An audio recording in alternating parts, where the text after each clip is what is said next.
Hi guys! Welcome back to my channel. Ayan, tulo ang training ng Team Creamline. At pagkatapos ng training, parang ginutong itong Team Creamline.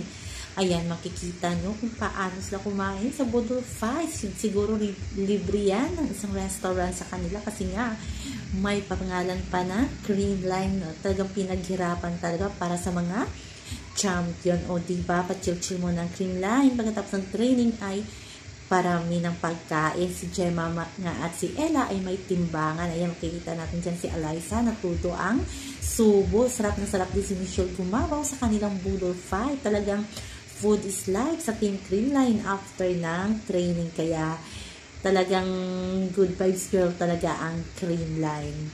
Kahit saan, basta may pagkain, ay go na go ang ating Team Creamline. Kaya abangan natin ang laro nila ngayong Feb 17. Abang-abang na hanggang sa muli. Bye-bye. Also remember, huwag po tayong stress.